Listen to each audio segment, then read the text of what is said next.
Hey hi friends, நாம இன்னைக்கு பார்க்க போற படம் வெப்பன்ஸ். இது ரீசெண்டா ரிலீஸ் ஆன ஒரு தாறுமாறான சூப்பர் நேச்சுரல் ஹாரர் மூவி. இந்த படத்தோட ஒன்லைனர் என்னன்னா, ஒரு ஸ்கூல்ல குறிப்பிட்ட கிளாஸ்ல மட்டும் எல்லா பசங்களும் காணா போயிடுறாங்க, ஒரே ஒரு பையன் மட்டும் காணா போகல. அது எப்படி சாத்தியமாகும்? ஒரு கிளாஸ்ல படிக்கிற பசங்க வேற வேற இடத்துல தங்கி இருப்பாங்க, பட் ஒரே நேரத்துல ஒரே நைட்ல மொத்த பேரும் காணா போயிடுறாங்க. அதுக்கு பின்னாடி யார் இருக்கா அப்படிங்கறத அந்த ஊர் மக்களும் காணா போன பசங்களோட பேரண்ட்ஸும் வலை வீசி வெறித்தனமா தேடிட்டு இருக்காங்க. அந்த பசங்க காணா போனதுக்கு மொத்த பழியும் கிளாஸ் டீச்சர் மேல வந்து விழுது. இதுல அந்த காணா போகாம ஒரே ஒரு பையன் மட்டும் இருந்தா இல்லைங்களா, அவங்கிட்ட எந்த ஒரு ரெஸ்பான்ஸுமே இல்ல. என்ன பண்ணுவாங்க அந்த கிளாஸ் டீச்சர்? அதனால ஸ்கூலையும் சரியா அட்டென்ட் பண்ண முடியல. காணா போன பசங்களை தேடுறதுக்காக தானே ஸ்டெப் எடுக்கலான்னு முன் வராங்க. பட் அந்த ஊரை சேர்ந்த பேரண்ட்ஸ் மொத்த பேரும் அவங்கள எதிர்க்க ஆரம்பிக்கிறாங்க. சோ அவங்களால சர்வை பண்ணி நிம்மதியா வாழ முடியல. இதற்கிடையில தன்னோட உயிரை கூட பணைய வச்சு அவங்க அந்த குழந்தைகளை தேட ஆரம்பிக்கிறாங்க. ஃபைனலா அந்த குழந்தைங்களை எல்லாரையுமே உயிரோட அவங்க மீட்டாங்களா இல்லையாங்கிறது அந்த கதையோட ஒன்லைனா. இந்த படத்தோட ஒன்லைனரை கேட்கும் போது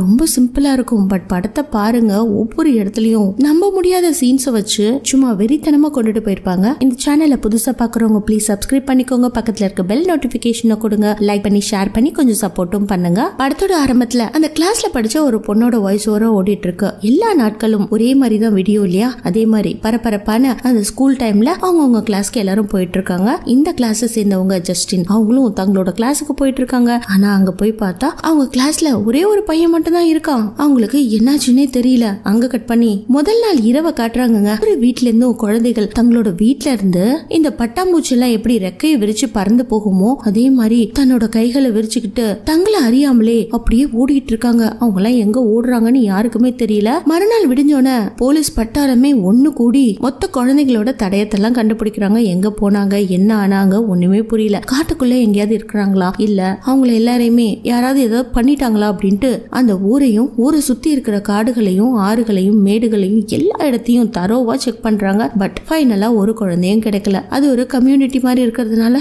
எல்லாரும் சேர்ந்து மீட்டிங் எல்லாம் போட்டு பாக்குறாங்க. காணா போன குழந்தைகளோட ஞாபகார்த்தமா அவங்க திங்ஸ் எல்லாம் வச்சு கேண்டில் எல்லாம் ஏத்தி வச்சு வழிபடவே ஆரம்பிச்சிட்டாங்க. இப்படி அந்த கம்யூனிட்டி மீட்டிங் நடந்துட்டு இருக்கும் போது குறிப்பிட்ட கிளாஸ் சேர்ந்த அந்த டீச்சரை கூப்பிட்டு என்ன ஆச்சு, அன்னைக்கு ஸ்கூல்ல என்னதான் நடந்துச்சு அப்படிங்கிற மாதிரி எல்லாருக்கும் ஒரு டவுட் வர, சோ அவங்கள क्वेश्चन பண்றதுக்காக இந்த மீட்டிங்கே அரேஞ்ச் பண்ணிருப்பாங்க. மொத்தம் 17 குழந்தைங்க ஒரே கிளாஸ் ரூமை சேர்ந்தவங்க ஒரே நேரத்துல எப்படி காணா போக முடியும், அதுக்கெல்லாம் யார் காரணம் அப்படிங்கிற மாதிரி அவங்களுக்குள்ள பேசிட்டு இப்ப கிளாஸ் டீச்சர் வந்து பேசுவாங்க அப்படின்ற மாதிரி சொன்ன உடனே அந்த இடத்துலயே பேச வந்த உடனே பலவித சர்ச்சை ஆரம்பிக்குது. கிளாஸ் டீச்சர் எல்லாரும் தாக்க வர மாதிரி இருக்கு. சோ அவங்கள பாதுகாப்பா அவங்களோட வீட்டுக்கே அனுப்பி வைக்கிறதுக்கு அங்க இருக்க போலீஸ் டிபார்ட்மெண்ட்ல இருக்கவங்க கொஞ்சம் ஹெல்ப் பண்றாங்க. அவங்க அந்த இடத்த விட்டு தன்னோட கார்ல ஒரு டிபார்ட்மெண்டல் ஸ்டோருக்கு போய் அவங்களுக்கு பிடிச்ச ஃபிளேவர் சரக்கு பாட்டில் எடுத்துக்கிட்டு பில் போடலான்னு நடந்து வருவாங்க. அந்த சமயத்துல அவங்க போனுக்கு அன்னோன் நம்பர்ல இருந்து கால் வருது. வந்த கால்ல யாருமே பேசல, மூச்சு விடுற சவுண்ட் மட்டும் தாங்க கேக்குது. அந்த அளவுக்கு இவங்க மேல கோவத்துல இருக்காங்க நல்லாவே புரியுது. இவங்க ஒளிஞ்சு தன்னோட வீட்டுக்கு எப்படியோ போயிடுறாங்க.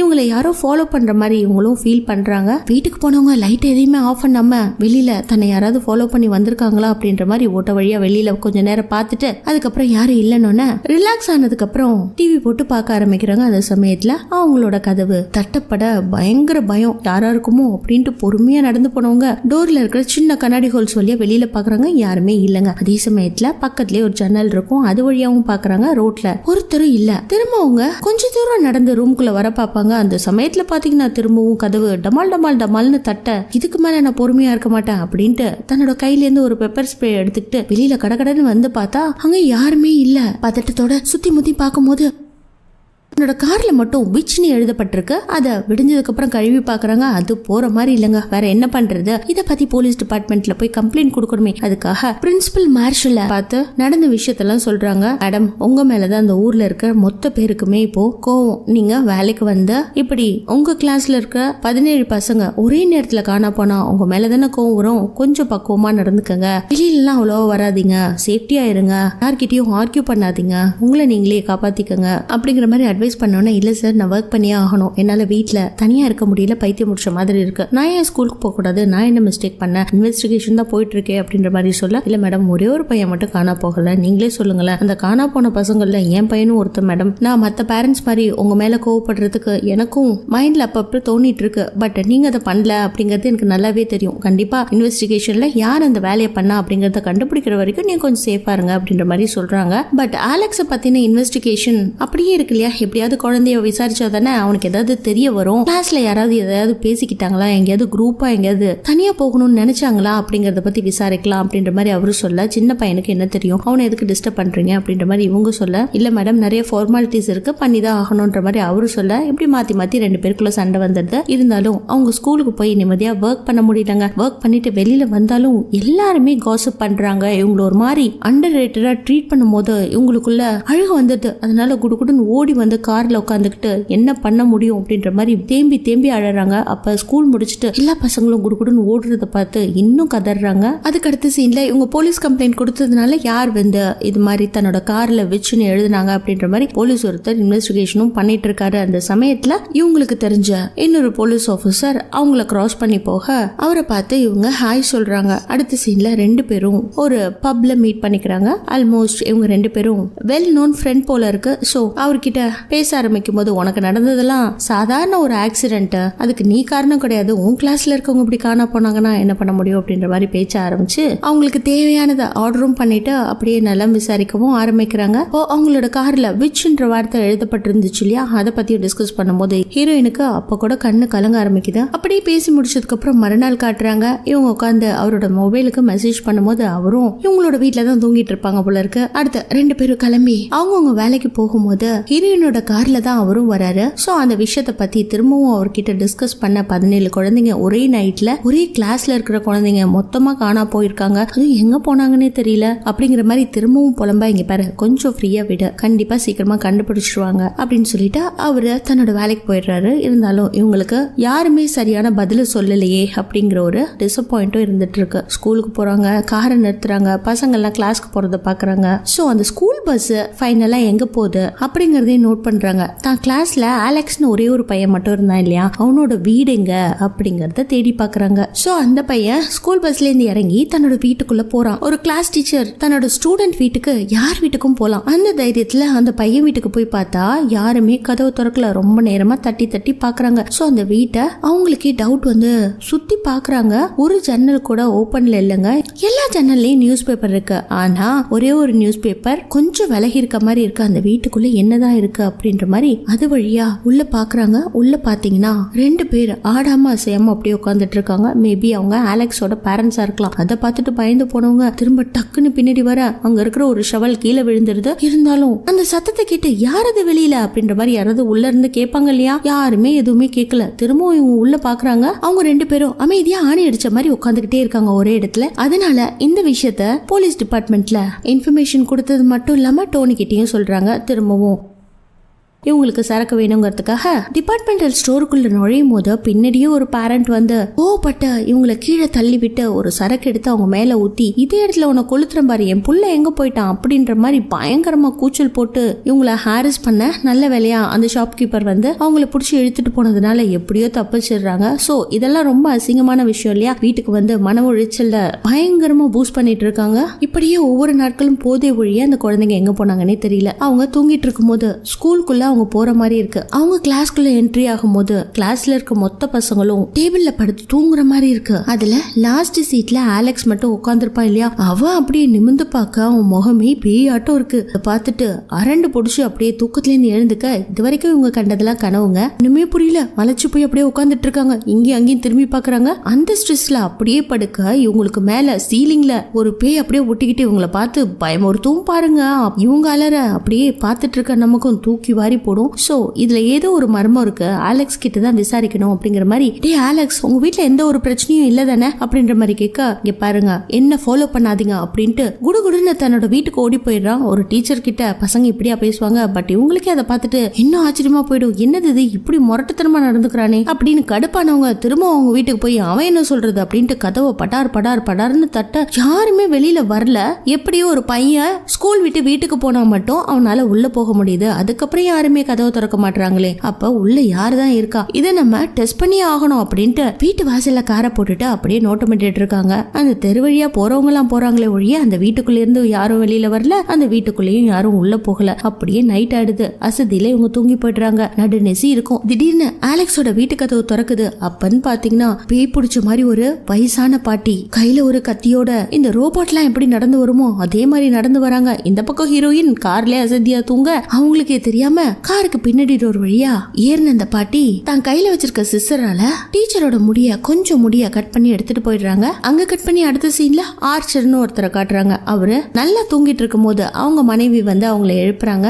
அவருக்கும் அதே நிலைமை தான். தன்னோட பொண்ணை காணும், என்னாச்சுன்னே தெரியல. அந்த பொண்ணு அவங்க வீட்டு கேமரால ஓடி போனது நல்லாவே பதிவாயிருக்கு. அதை மட்டும் திரும்ப திரும்ப ரிப்பீட்டடா பாத்துக்கிட்டே இருக்காரு. அந்த அளவுக்கு தன்னோட குழந்தை காணா போனதுல அவருக்கு ஒரு கஷ்டம். நேரா அவர் ஒரு கன்ஸ்ட்ரக்ஷன் ஒர்க் பண்ணிட்டு இருப்பாரு. அந்த வீட்டுக்கு என்ன பெயிண்ட் அடிக்கிறது அப்படின்ற மாதிரி டிஸ்கஸ் எல்லாம் பண்ணிட்டு திரும்ப போலீஸ் ஸ்டேஷன் போய் காணா போன குழந்தைகளை பத்தி ஏதாவது டீடைல்ஸ் இருக்கா அப்படின்ற மாதிரி விசாரிச்சு பாக்குறாரு. அவரும் இல்லன்ற மாதிரி கை விரிச்சிடுறாரு. வேற வழி இல்ல, இது எல்லாத்துக்கும் காரணம் அந்த டீச்சர் தான் அப்படிங்கறத ஆணித்தனமா நம்பினவரு பெரிய கான்ஃபரன்ஸ கூட்டி எல்லா பேரண்ட்ஸையும் வச்சு ஆக்ரோஷமா பேச ஆரம்பிக்கிறாரு. அது ஆல்ரெடி டீச்சர் அன்னைக்கு பேசியிருப்பாங்க இல்லையா, அன்னைக்கு நடந்த அதே சம்பவம் தான். சோ இந்த டீச்சரை தாக்க போகும்போது தான் போலீஸ்காரங்க மொத்த பேரும் பேரண்ட்ஸ் தடுத்திருப்பாங்க. சோ டீச்சர் எஸ்கேப் ஆகி வீட்டுக்கு போயிருப்பாங்க. அதுல இருந்து டீச்சர் என்னெல்லாம் பண்றாங்கன்னு இவரும் ஃபாலோ பண்ணிட்டு இருக்காரு. இப்படி அவரு வீட்டுக்கு போறது, தன்னோட குழந்தை அந்த வீட்டை விட்டு ஓடனா இல்லையா, அதையே திரும்ப ரிப்பீட்டடா பார்த்துட்டு ஸ்ட்ரெஸ் ஆகி உட்கார்ந்துட்டு இருக்கும் போது வீட்டுக்குள்ள அவர் தூங்கிட்டு இருக்க மாதிரி இருக்கு. யாரோ ஒருத்தவங்க அத்துமீறி வீட்டுக்குள்ள நுழைஞ்சா எப்படி இருக்கும், அது மாதிரியான சத்தம் என்ன ஏதுன்னு இவரும் தேடி பாக்குறாரு. தன்னோட பையன் மேத்யூ தான் வந்திருப்பானோ அப்படின்ட்டு மேத்யூன்னு கூப்பிட்டுக்கிட்டே போறாரு. அதே மாதிரி ஜன்னலுக்கு வெளியில பார்த்தா மேத்யூ வீட்டை விட்டு ஓடுற மாதிரியே இருக்கு. சோ இவரும் ஃபாலோ பண்ணிக்கிட்டு போக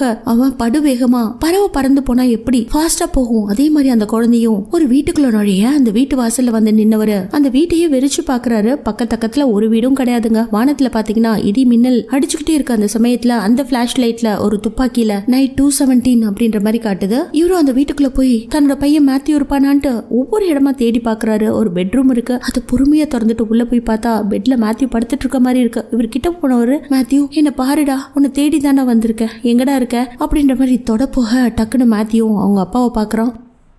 பார்த்தவன் எதுவுமே பேசலங்க, அப்படியே நிலைச்சு பாத்துக்கிட்டே இருக்கான். இவரோ என்ன மன்னிச்சிருடா, நீ என்னென்னவோ என்கிட்ட பேச வருவ, பட் வேலை விஷயமா எதையுமே நான் கேட்டதில்ல, இப்ப கேட்க ரெடியா இருக்க, பிளீஸ் பேசு, எனக்காக பேசு அப்படின்னு அவர் அவங்க கிட்ட புலம்பிட்டு இருக்க. திடீர்னு அந்த மின்னல் அடிக்க அந்த பிளாஷ் லைட்ல அங்க படுத்திருக்கிறது கொடூரமான ஒரு ஜோக்கர் பொம்மை. அதை பார்த்துட்டு அப்படியே அரண்டு போனவரு தூக்கத்திலேருந்து எழுந்துக்கிறாரு. மறுநாள் விடிஞ்சோன்னு ஆஸ் யூஷுவல் அவர் ரொட்டீன் ஒர்க் எல்லாம் முடிச்சுட்டு அவரு கனவுல வந்த அந்த வீடு எது அப்படின்ற மாதிரி தேடி தேடி பார்த்துட்டு அவருக்கு ஒரு டவர் தெரிஞ்சிருக்கும். சோ அந்த டவரை வச்சு காணா பண்ண பையன் நம்ம கிட்ட ஏதோ சொல்ல விரும்புறான் அப்படின்ற மாதிரி அந்த ஊரோட மேப்பை வச்சு டயக்ராம் எல்லாம் போட்டு பாக்குறாரு. ஃபைனலா அவரு டயக்ராம் போட்ட ஒரு வீடு வருதுங்க. அந்த வீட்டுல கதவை தட்டினோன்னா ஒரு லேடி வராங்க. நடந்த சம்பவத்தை அவங்க கிட்ட சொன்ன உடனே அதே மாதிரி தாங்க நாங்களும் வெயிட் பண்ணிட்டு இருக்கோம்ன்ற மாதிரி அவங்களும் சொல்ல அவரால் என்ன பண்ண முடியும், வேற வழி இல்லாம அந்த வீட்டு வாசல்லே காரை நிறுத்திட்டு அப்படியே காத்துட்டு இருக்காரு. அப்பன்னு பாத்தீங்கன்னா ஒரு கார் வருது. என்னோட பேர் கிரிஃப் அப்படின்ற மாதிரி கார்ல இருந்து இறங்கினவர்கிட்ட இவரு கேள்வி மேல கேட்க, சார் நீங்க என்ன சார் சொல்றீங்க,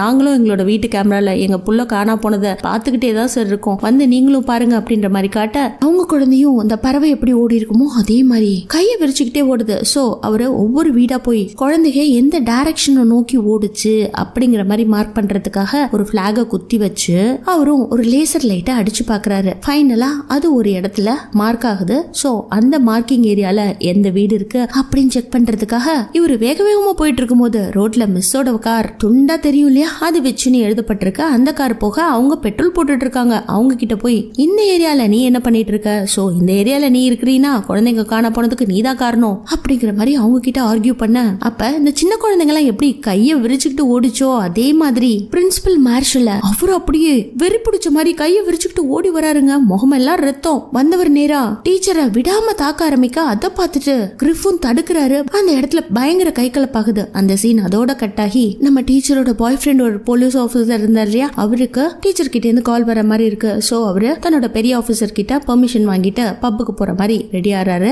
அந்த சமயத்துல தான் டீச்சர் தன்னோட கார்ல விச்சுன்னு எழுதப்பட்டிருக்கும் இல்லையா, அதை இன்வெஸ்டிகேஷன் பண்ணிட்டு இருப்பாங்க. சோ இவரை பார்த்து ஹாய்ன்னு சொல்லிருப்பாங்க இல்லையா, அந்த நிகழ்ச்சி நடந்திருக்கும். அன்னைக்கு டே ஃபுல்லா என்ன நடந்திருக்கும்னா இவரு ரவுண்ட்ஸ் போயிருப்பாரு. அந்த சமயத்துல ஒருத்த மட்டும் வித்தியாசமா ஒரு வீட்டை எட்டி பார்த்துட்டு இருப்பான். ஏன்டா அப்படி எட்டி பார்த்துட்டு இருக்க அப்படின்ற மாதிரி இவரு கூப்பிட்டு கேட்க அவனும் தலை தெறிக்க ஓடுவான். இவரும் சேஸ் பண்ணி தெருவெல்லாம் சுத்தி சுத்தி ஓடி போய் அவனை புடிச்சு தரையில அமைக்கி, உன் பேர் என்ன, என்னத்த ஒளிச்சு வச்சிருக்க, எதுக்காக என்ன பார்த்து ஓடுன அப்படின்ற மாதிரி பாக்கெட்ல செக் பண்ணி பார்க்கும்போது அவன் பாக்கெட்ல இன்ஜெக்ஷன் வச்சிருப்பான் போல இருக்க. அந்த நீடில் இவரோட கையில குத்த ஒரே குத்து, அவ்வளவுதான். அதே இடத்துல அவன் பிளாட் ஆயிரான். இவரும் போய் தனக்கான ஃபர்ஸ்ட் எய்ட பார்த்துட்டு, உனக்கு ஏதாவது கொடிய நோய் இருக்காடா, எனக்கு பயமா இருக்கு, ஓ இன்ஜெக்ஷன் வேற என் கையில குத்திருச்சு, நான் அவனை அடிக்கணும்னு இந்த இடத்துக்கு கூட்டிட்டு வரல, சாரி, பட் நீ எதுக்காக ஓடுன அப்படின்ற மாதிரி கேட்க, நான் சும்மா ஓடுனேன் சார், போலீஸை பார்த்தா எனக்கு கொஞ்சம் பயம், அதனால தான் ஓடுனேன் அப்படின்ற மாதிரி சொல்ல அவனோட தன்னோட கைவிலங்கெல்லாம் அவுத்து விட்டுட்டு இருக்காரு. அடுத்த சீன்ல இவரு பெரிய ஆபீசர் போய் பார்க்க போயிருப்பாரு. அங்கேயும் நடந்த விஷயத்த, அந்த பையனை பத்தின விஷயத்தையும் இன்ஃபர்மேஷன் கொடுக்க, அத்துமீறி தாக்குறது தப்பு அப்படிங்கிற மாதிரி இவர பெரிய ஆபீசர் கண்டிக்கா அதே ஸ்டேஷன்ல வந்து உட்காருவாங்க. சோ அவருக்கு அன்னைக்கு கல்யாண நாள். பட் வீட்டுக்கு போகாம நேரா நம்ம மிஸ் பப்ல வந்து மீட் பண்ணிருப்பாங்க. சோ அன்னைக்கு நைட் அவங்க வீட்லயே தங்கிட்டு ஒரு நாள் தன்னோட மனைவியை பார்க்க போயிட்டு இந்த மாதிரி குழந்தைங்க காணா போயிட்டாங்க இல்லையா, அது விஷயமா அலைஞ்சிட்டு இருக்க அப்படின்ற மாதிரி ஒரு பொய்யான இன்ஃபர்மேஷனை கொடுத்துட்டு திரும்பவும் போலீஸ் ஸ்டேஷனுக்கு வேலைக்கு போறாரு. அப்பன்னு பாத்தீங்கன்னா நேத்து ஒருத்தனை புடிச்சு இவரு மாங்குன்னு குத்துனாரு இல்லையா, அவன் ஓடிட்டு இருக்கான். அவனோட பேர் ஜேம்ஸ்.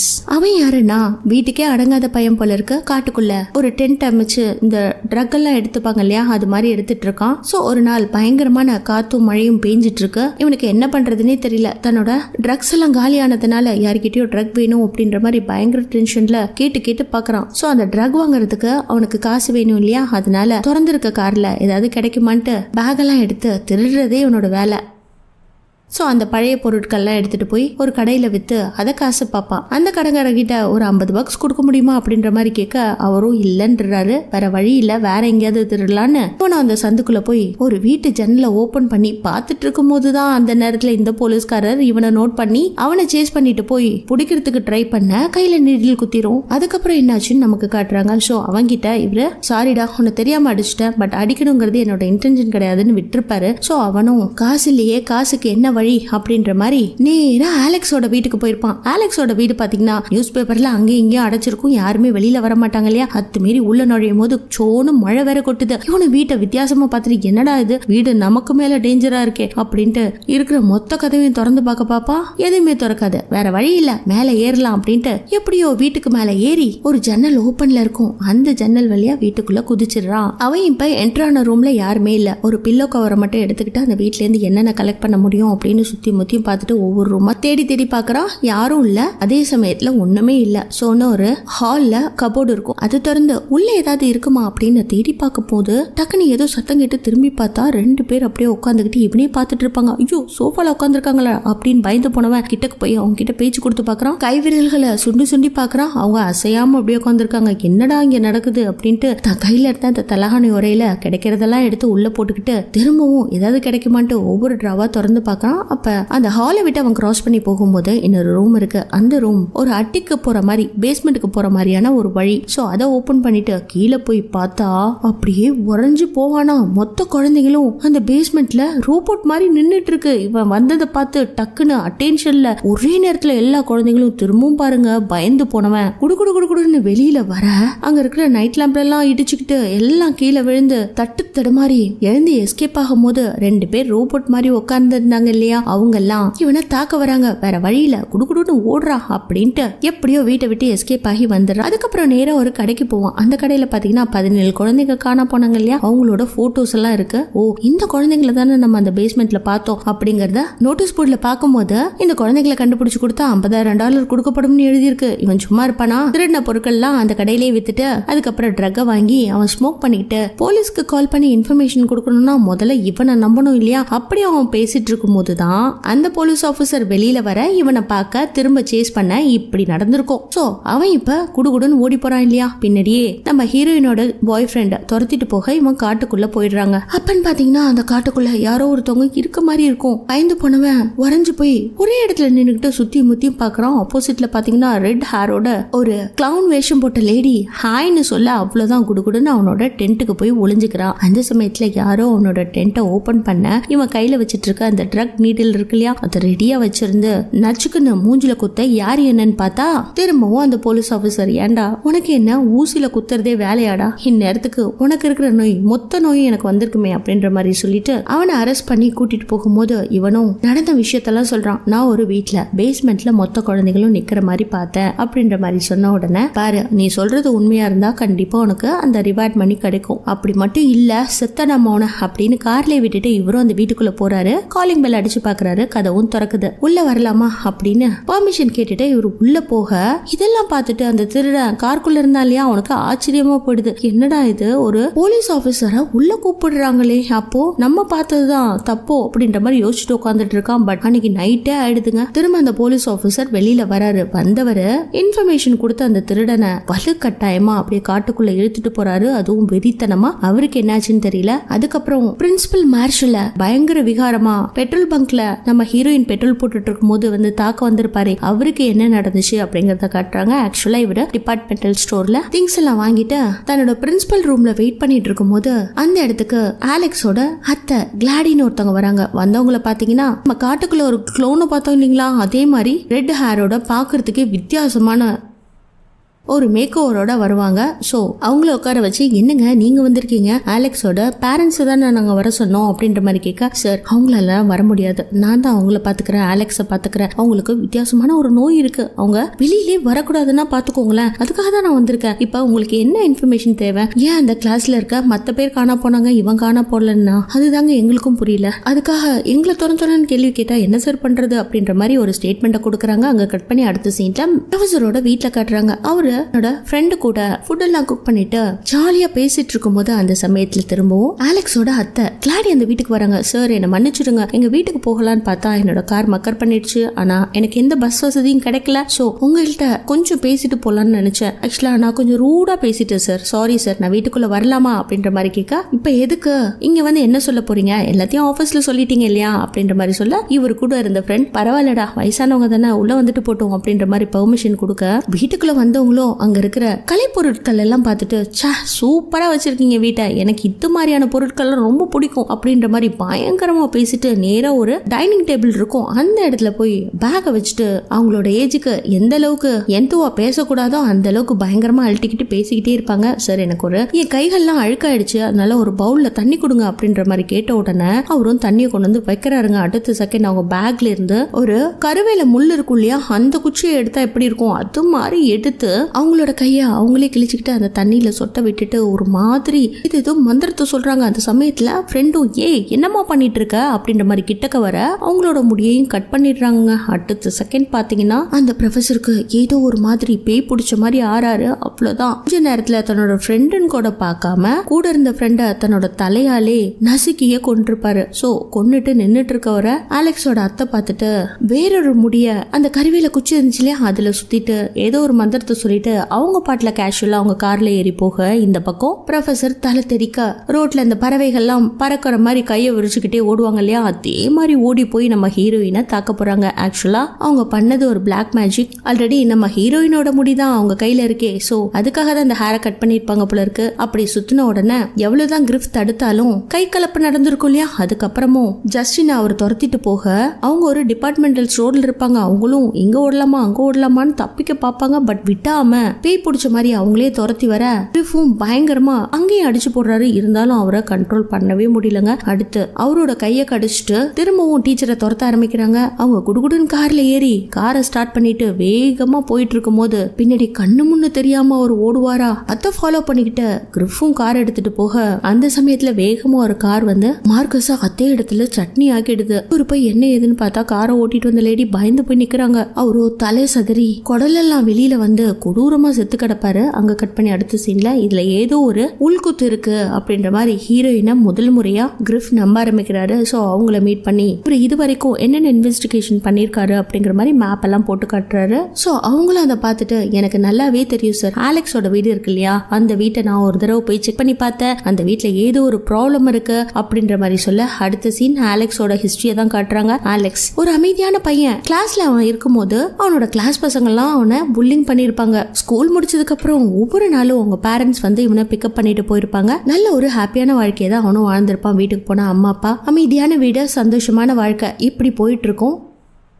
ஸோ ஒரு நாள் நீ போய் உன்னோட ரூம்ல கொஞ்சம் க்ளீன் பண்ணி வை, அதே சமயத்துல வீட்டுக்கு கெஸ்ட் வராங்க அப்படின்ற மாதிரி சொல்லிட்டு அவங்க அம்மா பேக் எல்லாம் கொடுத்து அனுப்ப அன்னைக்கு நைட் அவன் தூங்காம நம்ம வீட்டுக்கு அத்தை வராங்க போல இருக்கு, அவங்க யாரு என்னன்னு பாக்கணும்ட்டு இவனும் கண் விழிச்சு ஏதோ ஒரு புக்கை படிச்சுட்டு இருக்கும் போது நடு நெசி இருக்குங்க. அந்த நேரத்துல கிளாடி அவங்க வீட்டுக்கு வர அதை ஜன்னல் வழியா பாக்குறான். மறுநாள் அவங்கள போய் பார்க்கணும்னு ஆசைப்பட்டவன் அவங்க எந்த ரூம்ல தங்கியிருக்காங்களோ அதை ஒரு பார்வை பார்த்துட்டு அவங்க அம்மா அப்பா சந்தோஷமா இருக்க அம்மா அப்பாவை பார்த்துட்டு அவங்க அம்மா ஸ்கூலுக்கு கிளம்ப சொல்ல அவனும் போய் ரெடி ஆறாங்க. ஆனா அவனுக்குள்ள தன்னோட அத்தையை பார்க்கணும்னு ஆசை. அவங்க வரும்போதே ஒரு போன்சாய் ட்ரீயை கொண்டு வந்திருப்பாங்க. அவங்க பெட்ல படுத்திருக்க மாதிரி இருக்கு. அப்படியே பார்த்துட்டு அவங்க ஃபேஸை பார்க்கறான். பட் அவங்க ஃபேஸ் தூங்குற மாதிரி இல்லைங்க, இவனையும் உத்து பார்த்துட்டு இருக்க மாதிரி இருக்கு. பயந்து போனவன் திரும்பவும் ஸ்கூலுக்கு போயிடறான். போகும்போதே அவங்க அப்பா கிட்ட அத்தையை பத்தி எல்லாம் விசாரிச்சுட்டு தாங்க போறான். ஏன் அவங்க இங்க வந்திருக்காங்க, எவ்வளவு நாள் நம்ம கூட தங்க போறாங்க அப்படின்ற மாதிரி கேட்க, ஒரு மாசம் தங்குவாங்கடா அப்படின்னு சொல்லிட்டு ஸ்கூல்ல ஒன்னு டிராப் பண்ணும்போது 2 மணிக்கு ஒன்னு வந்து நான் பிக்கப் பண்ணிக்கிறேன், இங்கே வெயிட் பண்ணு அப்படின்ற மாதிரி சொல்ல அவனும் ஸ்கூலுக்கு போறான். கிளாஸ் பசங்களாம் எப்பவும் போல புல்லிங் பண்றாங்க. ஈவினிங் வரைக்கும் வெயிட் பண்ணி பாக்குறாங்க. ஸ்கூல் முடிஞ்சு அவங்க அப்பா அம்மா வந்த மாதிரி இல்ல. சரின்ட்டு இவனே நடந்து வீட்டுக்கு போறான். வீட்டுக்கு போய் பார்த்தா அம்மாவும் அப்பாவும் எங்க தெரியும் காணும். வீடே அமைதியா இருக்கு, அப்படியே சைலண்டா இருக்கு. டைனிங் டேபிள்ல போய் பார்த்தா அவங்க 2 பேரும் ஸ்டாச்சு மாதிரி உட்கார்ந்து இருக்காங்க. என்னாச்சு அப்படின்ற மாதிரி இவன் கிட்ட போய் பார்க்க, டே ஸ்கூல்லாம் எப்படிடா இருந்துச்சு அப்படின்ற மாதிரி அப்பா கேட்க அவங்க அத்தை வந்து, டே வாடா உனக்காக தான் வெயிட் பண்ணிட்டு இருந்தேன், குழந்தையில பார்த்தது எவ்வளவு பெருசா வளர்ந்துட்ட பத்தியா அப்படின்ற மாதிரி சொல்ல, என்ன அப்பா அம்மாவும் சிலையாட்ட உட்காந்துட்டு இருக்காங்க, இந்த பாட்டி மட்டும் எப்படி பேசுறாளே அப்படின்ட்டு அம்மாவை பார்க்க எப்படி இருந்துச்சு ஸ்கூலு அப்படின்ற மாதிரி இந்த டேப் ரெக்கார்டர் ரிப்பீட் பண்ண பாத்தீங்களா அதே மாதிரி ரிப்பீட் பண்றாங்க. இவனுக்கு கோவம் அதிகமாகி டம்ளர் எடுத்து அப்பா என்ன தூங்குறாரா அப்படின்னு மூஞ்சில தண்ணியை கூட ஊத்தி பார்ப்பான். அவங்க அத்தையோ இல்ல நீ மேல போ, நீ ரொம்ப கோவப்படுற அப்படின்ற மாதிரி அனுப்பி வச்சிடறாங்க. அன்னைக்கு நைட் அவனுக்கு பசிக்கும் இல்லையா, அவனும் கீழே இறங்கி வரான். அவங்க அம்மா அப்பாவும் இன்னும் டேபிள்ல தாங்க உட்காந்துட்டு இருக்காங்க. இந்த பாட்டிமா இவனுக்காகவே வெயிட் பண்ணிருப்பாங்க போல இருக்கு. அவங்களுக்கு முன்னாடி ஒரு பவுல் இருக்கு, அதுல தண்ணி இருக்கு. அகெயின் அந்த கருவை குச்சி மாதிரி இருக்கு இல்லையா, அதை எடுத்து உனக்கு ஒரு மேஜிக் பண்ணி காட்டவா, நான் நிறைய விஷயங்களை பண்ணுவேன், உனக்கு இதெல்லாம் சர்ப்ரைசிங்கா இருக்கும் பாரு அப்படின்னு சொல்லிட்டு அதுல ஃபுல்லா அம்மா அப்பாவோட முடிய சுத்திட்டு அதை தன்னோட ரத்தத்தை அதுல இருக்க முள்ளால குத்தி அதுல தடவிட்டு அதை உடைச்சு அவங்க 2 பேரையும் பார்க்க 2 பேரும் மாறி மாறி ஃபோர்க் எடுத்து தாங்களே குத்திக்கிறாங்க. அதை பார்த்துட்டு அம்மாவா குத்திக்காதீங்க அப்படின்ற மாதிரி இவனும் தடுத்து பாக்குறான். அவன் துடிக்கிறத பார்த்து அந்த குச்சியை தண்ணிக்குள்ள போட்டோன்னா அவங்க ஸ்டாப் பண்ணிடுறாங்க. பாத்தியா நான் எப்படியாப்பட்ட மேஜிக் எல்லாம் பண்றேன், என்னால என்ன வேணாலும் பண்ண முடியும், ஆனா இங்க நடக்கிற விஷயத்த நீ வெளியில சொல்லிட்டீங்கன்னா உனக்கு நிறைய விஷயங்களை நானும் பண்ணுவேன், இதை நீ வெளியில சொல்லிட்டீங்கன்னா நீயும் இப்படியே தான் டைனிங் டேபிள்ல உட்காந்துட்டு இருப்ப அப்படின்ற மாதிரி சொல்ல ஃபர்ஸ்ட் அவனுக்கு ஒரு மாதிரி இருக்கு. வேற வழி இல்ல, அவங்க அம்மா அப்பாவை காப்பாத்தணும் இல்லையா, இல்லனா அந்த பாட்டி ஏதாவது பண்ணிடுவாங்க அப்படின்னு நினைச்சவன் டெய்லி ஸ்கூலுக்கு போறது வீட்டுக்கு வர்றது இப்படியே நடந்துட்டு இருக்கு. அவனுக்கு லைஃப்ல எந்த ஒரு சந்தோஷமும் இல்ல. வீட்டுக்கு வந்த உடனே அம்மா மாதிரி உட்காந்துட்டு இருக்கா. அவங்க அம்மாவை பார்ப்பான், அப்பாவை பார்ப்பான், நேரா அவனோட ரூமுக்கு போவான். அதுக்கு முன்னாடி பசிக்குதுன்னு சில சமயம் யோசிச்சானா நேரா அந்த பாட்டி கிட்ட போய் என்ன பண்றாங்கன்னு பார்ப்பான். அந்த பாட்டியோ போன்சாய் ட்ரீ ஒன்று வச்சிருந்தாங்க இல்லையா, அதுக்கு முன்னாடி உட்காந்து மந்திரம் பண்றதே வேலை. இவனுக்கான சாப்பாடு டேபிள் மேல இருக்கு, அதுவும் டின் ஃபுட் தாங்க. அதை ஓபன் பண்ணி அவங்க அப்பா அம்மாவுக்கு சாப்பாடு கொடுத்துட்டு இவன் சாப்பிடணும். இதுதான் இவன் ரொட்டீனா பண்ணிட்டு இருக்கான். அடுத்தவன் ஸ்கூல் முடிச்சுட்டு டிபார்ட்மெண்டல் ஸ்டோருக்கு போய் அவனுக்கு அவங்க அப்பா அம்மாவுக்கு சாப்பாடு வாங்கிட்டு வரதே வழக்கம். அகெயின் அவங்களுக்கு ஊட்டி விடுறது, அவன் சாப்பிடுறது இப்படியே இருக்கான். ஒரு நாள் நைட் அவன் தூங்கிட்டு இருக்கும்போது ஆலெக்ஸ்னு யாரோ கூப்பிடுற மாதிரி இருக்கு. என்னாச்சு அப்படின்ற மாதிரி இவனும் கீழே இறங்கி போறான். பாத்தீங்கன்னா அந்த பாட்டிக்கு ஏதோ ஒன்றும் முடியல, உடம்பு முடியாம நான் துடிச்சிட்டு இருக்கேன்டா, என்ன காப்பாத்துவியா அப்படின்ற மாதிரி கேட்க, என்ன சொல்றீங்க உங்களுக்கு என்ன ஆச்சு அப்படின்ற மாதிரி கேட்க, என்ன நீ தான் காப்பாத்தணும் அப்படின்னு சொல்ல, இல்ல நான் டாக்டருக்கு கால் பண்றேன், தண்ணி வேணுமா அப்படின்ற மாதிரி கேட்க, தண்ணி எனக்கு உதவி செய்யாதுரா, இல்ல ஹாஸ்பிட்டல் போலாமா அப்படின்ற மாதிரி கேட்க, ஹாஸ்பிட்டல் எனக்கு உதவி செய்யாதுரா, ஆனா நீ மனசு வச்சனா நான் சீக்கிரமா குணமாகி இந்த வீட்டை விட்டு போயிடுவேன், உங்க அப்பா அம்மாவும் பழைய நிலைமைக்கு திரும்பிடுவாங்க அப்படின்ற மாதிரி சொல்ல, சரி என்ன செய்யணும் சொல்லுங்க அப்படின்ற மாதிரி கேட்க, எனக்கு உன்னோட ஸ்கூல்ல இருந்து உன் கிளாஸ் பசங்க இருப்பாங்க இல்லையா, அவங்களோட ஏதாவது ஒரு பொருளை கொண்டுட்டு வந்துரு, அதுக்கப்புறம் நான் பாத்துக்கிறேன் அப்படின்ற மாதிரி சொல்ல, இவனும் எந்த பொருளை திருடலாம் அப்படின்ற மாதிரி யோசிச்சுட்டு இருக்கான். இவங்களுக்கெல்லாம் தனித்தனியாக லாக்கர்ஸ் இருக்கும், அங்கே டப்பாலாம் இருக்கும் அவங்களோட திங்ஸ் எல்லாம் வைக்கிறதுக்கு. ஸோ அதில் அவங்களோட பேர் எழுதின ஸ்டிக்கர்ஸ் இருக்கும். அதை கலெக்ட் பண்ணிட்டு அதை எடுத்துகிட்டு போய் அவங்கள்ட்ட கொடுக்கலான்னு ட்ரை பண்ணும்போது அந்த நேரத்தில் தான் டீச்சர் உள்ளே வராங்க. என்னடா நீயா கிளாஸில் என்ன பண்ணிட்டு இருக்க அப்படின்ற மாதிரி கேட்க, மிஸ் என்னோட பொருளை நான் மிஸ் பண்ணிட்டேன், திரும்ப வந்து எடுத்துகிட்டு போகிறதுக்காக தான் இங்கே இருக்கேன் அப்படின்ற மாதிரி சொல்ல, இங்கே பாருடா யார் என்ன கேட்டாலும் ப்ரீஃபாக பதில் சொல்ல, போல்டாக பதில் சொல்ல கற்றுக்கோ அப்படின்ற மாதிரி அவங்க சொல்ல, நேராக அந்த ஸ்டிக்கர்ஸ் எல்லாம் எடுத்துகிட்டு போய் அவங்க அத்தை கிட்ட கொடுத்துட்டு அவன் போய் தூங்க போயிடுவாங்க. நடு ராத்திரி 2 ஹால் இருக்கும். அந்த சமயத்துல அந்த கிழவி மந்திரம் போட்டுட்டு இருக்கா. அந்த குழந்தைங்களோட பிக்சர் எல்லாம் குட்டி குட்டியா கிழிச்சு தண்ணிக்குள்ள போட்டு ஏதோ ஒரு நெருப்பு மாதிரி அள்ளி போட்டு அப்படியே உட்காந்துட்டு இருக்கத ஆலெக்ஸ் வந்து பாக்குறான். அந்த சமயத்துல ஒரு பெல் இருக்குங்க, அதை எடுத்து அடிப்பா பாருங்க. அவ்வளவுதான். ஒவ்வொரு வீட்டுல இருக்க குழந்தைகளும் சுவிட்ச் போட்ட மாதிரி எல்லாம் கையை விரிச்சுக்கிட்டு பறவை மாதிரி பறந்து நேரா அலெக்ஸோட வீட்டுக்கு வரும். ஒண்ணு அது பாட்டுல உள்ள நுழைஞ்சிட்டு இருக்கும். மறுநாள் இவன் ஸ்கூலுக்கு போறான். கிளாஸ்ல யாருமே காணோம். மிஸ் வராங்க. என்னடா நீ மட்டும் தான் உட்காந்துட்டு இருக்க அப்படின்ற மாதிரி கேட்டு அவனை இன்வெஸ்டிகேஷன் பண்றாங்க. அடுத்து அலெக்ஸோட பேரண்ட்ஸை கூப்பிடணும் அப்படின்ற மாதிரி சொல்லியிருப்பாங்க. ஸோ அவங்க அப்பாவுக்கு அவங்க அத்தை பயங்கரமான மேக் ஓவர் எல்லாம் போட்டு கூட்டிட்டு போனா அவரும் முன்னே உட்காந்துட்டு இருக்காரு. ஸோ இப்படிதான் அந்த இன்வெஸ்டிகேஷன் நடந்து முடிஞ்சிருக்கும். அடுத்த சீன்ல திரும்பவும் அந்த பாட்டி பிளாக் மேஜிக் போடுறாங்க. என்னன்னா ஸ்கூல்ல அவங்க வீட்டை செக் பண்ணி பார்க்கணும்னு சொல்லியிருப்பாங்க போல இருக்கு. அதனால அங்க இருக்க குழந்தைகள் எல்லாரையும் அந்த காட்டுக்குள்ள அனுப்பி வீட்டை காலியாக்கணும் இல்லையா, அதுக்காக அதே மாதிரி பண்ண உடனே எல்லா குழந்தைகளும் காட்டுக்குள்ள ஓடிடுறாங்க. வீடே நீட்டா இருக்கு. சோ குழந்தைங்களும் அங்க இல்லாததுனால இவங்க மேல எந்த ஒரு சஸ்பெக்டும் நடக்கலங்க. ஒன்ஸ் அகைன் அந்த குழந்தைங்க வீட்டுக்குள்ள வந்த உடனே அப்பா அம்மாக்கும் சாப்பாடு கொடுக்கறது, குழந்தைங்களுக்கு சாப்பாடு கொடுக்கறது, அதுக்கப்புறம் அவனும் சாப்பிட்டுட்டு ஸ்கூலுக்கு போறது, இப்படியே நடந்துட்டு இருக்கு. ஒரு நாள் அவன் வீட்டுக்கு வரும்போது போலீஸ் வண்டி வெளியில நிக்கும். அந்த சமயத்துல தாங்க அந்த திருடனை அந்த போலீஸ்கார் காட்டுக்குள்ள இழுத்துட்டு போயிருப்பாரே. அது முடிஞ்சு அதுக்கப்புறம் அவனை தரன்னு இந்த வீட்டுக்கே கூட்டிட்டு வந்து அவனுக்கும் மந்திரம் போட்டிருப்பாங்க போல இருக்கு. 2 பேரும் ஸ்டாச்சு மாதிரி நிக்கிறாங்க. அடுத்து அவங்க அம்மா அப்பாவும் ஸ்டாச்சு மாதிரி நிக்கிறாங்க. இருந்தாலும் இவன் போய் தூங்கிட்டு இருக்கான். அன்னைக்கு நைட்டு தான் நம்ம ஹீரோயினும் கிரிஃபும் அலெக்ஸோட வீட்டு வாசல்ல பேசிட்டு இருந்தாங்க இல்லையா, அந்த சீன் நடக்கும். இதுக்கப்புறம் அந்த வீட்டுக்குள்ள இருந்து யார் வராங்க போறாங்கன்னு நம்ம விடிய விடிய கண்முழிச்சு பார்க்கலாம் அப்படின்னு வெயிட் பண்ணிட்டு இருக்கும் போது அந்த வீட்டு வாசல்ல ஹீரோயினோட பாய் ஃப்ரெண்ட் பால் வந்து நிக்க. அதை பார்த்துட்டு பாலா இவன் எதுக்கு இங்க இருக்கான் அப்படின்ட்டு இவங்க 2 பேரும் உள்ள போலான்ட்டு ட்ரை பண்ணும்போது இது எல்லாத்தையும் நோட் பண்ண அலெக்ஸும் ஷூ எல்லாம் போட்டுட்டு ரெடியாராம். இவங்க 2 பேரும் ஹலோ அப்படின்னு சொல்லிக்கிட்டு வீட்டுக்குள்ள நுழையிறாங்க. பால் பொம்மை மாதிரி நின்றுட்டு இருக்கவன் நம்ம ஹீரோயினை பார்த்து இங்க வா அப்படின்ற மாதிரி கூப்பிட இவங்களும் பொறுமையா போறாங்க. அப்ப கீழே பாத்தீங்கன்னா அங்கங்க இந்த உப்பு கோடு போடுவாங்க இல்லையா, அதே மாதிரி கோடுகள்லாம் போடப்பட்டிருக்கு. அவ்வளவுதான். இந்த பக்கம் ஹீரோயினை பால் துரத்த, அதே சமயத்துல இந்த பக்கம் அந்த திருட ஒருத்தர் இருந்தா இல்லையா அவனை கிரிஃப் போட்டு பொழக்க இப்படியே நடந்துட்டு இருக்கு. இந்த பக்கம் ஹீரோயின் பாலை புடிச்சு அடிச்சுட்டு அவங்க கிட்ட இருந்து தப்பிக்க பார்க்க கிச்சன் வந்துருதுங்க. அந்த இடத்துல திரும்பவும் அவளோட கழுத்து பிடிச்சி நெரிச்சிட்டு இருக்கான். ஜஸ்ட்னால மூச்சு விட முடியல. என்ன பண்றதுன்னு தெரியாம இந்த வெஜிடபிள் பீலர் இருக்கும் இல்லையா, அதை எடுத்து அவனோட மூஞ்சிலே கீறி விடுறாங்க. அப்பயும் விடலங்க, கொன்னுகிட்டே இருக்கான். இந்த பக்கம் பாத்தீங்கன்னா அலெக்ஸோட அப்பா அம்மா இருக்காங்க இல்லையா, அவங்களுக்கு பேய் பிடிச்ச மாதிரி அலெக்ஸ் துரத்த ஆரம்பிக்கிறாங்க. அதெல்லாம் பார்த்துட்டு இங்க என்னமோ தப்பா நடக்குது அப்படின்னு தப்பிச்சு போலான்னு அவனும் ஒரு கதவுக்குள்ள போய் ஒளிஞ்சுக்கிறான். பட் இந்த பக்கம் ஹீரோயின் பவுல சுட்டு கொன்னுடுறா. அதே சமயத்துல கிரிஃப போட்டு டார்ச்சர் பண்ணிட்டு இருக்க அந்த திருடனையும் ஹீரோயின் சுட்டு கொன்னுடுறா. அடுத்து இப்போ அலெக்ஸ் நடக்கிற கலவரத்தை அப்படியே எட்டி பாப்பா. இந்த பக்கம் பாத்தீங்கன்னா கிரிஃப் எப்படியோ பேஸ்மெண்ட்டுக்கு போறாரு. அங்க மொத்த குழந்தைங்களும் நின்னுட்டு இருக்கு. அவரு தன்னோட பையன் மேத்யூன்னு தேடி பாக்குறாருங்க. ஒவ்வொரு குழந்தைய திருப்பி பார்க்க மேத்யூ காணும். மேத்யூ வச்சுட்டு அந்த கிழவி மூலையில ஏதோ பண்ணிட்டு இருப்பா. இவரை பார்த்துட்டு ஆன அலறிட்டு வருவா பாருங்க. அவ்வளவுதான். அங்க கட் பண்ணி இந்த பக்கம் காட்டுறாங்க. ஹீரோயின் நின்னுட்டு பால் எப்படி அநியாயமோ சுட்டுட்டோமே அப்படின்னு அவரை பார்த்து அழுதுட்டு இருக்க.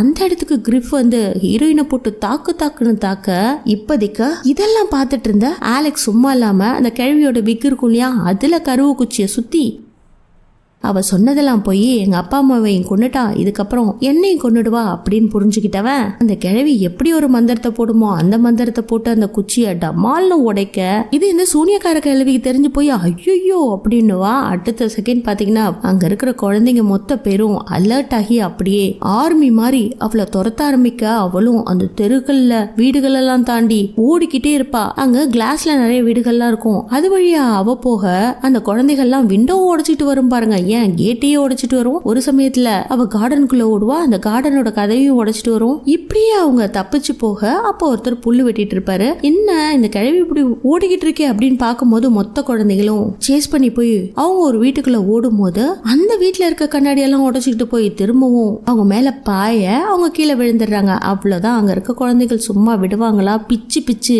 கோரமா கிளாடிய கொன்னுடுறாங்க. முகத்தெல்லாம் தனித்தனியா எடுத்துடுறாங்க. அதே சமயத்துல வீட்டுல காட்டுறாங்க ஹீரோயினை கொன்னுட்டு இருக்க கிரிஃபும் விட்டுறாரு. அவருக்கு என்ன நடக்குதுன்னே தெரியல. வீடு முழுக்க சுத்தி பாக்குறாரு, குழந்தைகளை காணும். இவரும் ஊருக்குள்ள நடந்து வந்து ஒவ்வொரு வீட்டுல நடந்திருக்க டேமேஜ் எல்லாம் பாக்குறாரு. சோ அந்த குழந்தைங்க எல்லாம் வெளியில ஓடி போயிருக்காங்கன்றது புரியுது. இந்த பக்கம் டீச்சர் வீட்டுக்கு மேல போய் பாக்குறாங்க. அங்க பாத்தீங்கன்னா பிளாக் மேஜிக் பண்ணதுக்கான அடையாளம் இருக்கு. இந்த பக்கம் கிரிஃப் ஊர் முழுக்க சுத்தி கடைசியா பசங்க அப்படியே ரோபோட் மாதிரி நின்னுட்டு இருப்பாங்க இல்லையா, அதுக்கு நடுவுல கிளாடிய ஓரமா கொண்டு போட்டு வச்சிருப்பாங்க. அந்த இடத்துக்கு கிரிஃப் போய் தன்னோட பொண்ணான மேத்யூ பாத்தி கட்டி அணைச்சுக்கிட்டு அங்க இருந்து தூக்கிட்டு போறாரு. இருக்காரு. இந்த பக்கம் பாத்தீங்கன்னா அவங்க அப்பா அம்மா கூட இருக்கிறான். பட் அவங்க இன்னும் நினைவுக்கு திரும்பி வரல. அதே மாதிரி குழந்தைகளும் நினைவுக்கு திரும்பி வரல. மேத்யூவை தூக்கிட்டு கிரிஃப் நடந்து போக இதோட இந்த படமும் முடியுதுங்க. எப்படி இருந்துச்சு இந்த படம் அப்படிங்கிற உங்களோட மேலான கருத்துக்களை எனக்கு தெரியப்படுத்துங்க. என்னோட சேனலை சப்ஸ்கிரைப் பண்ணி லைக் பண்ணி கொஞ்சம் சப்போர்ட்டும் பண்ணுங்க. மீண்டும் நாளை சந்திப்போம். தேங்க்யூ.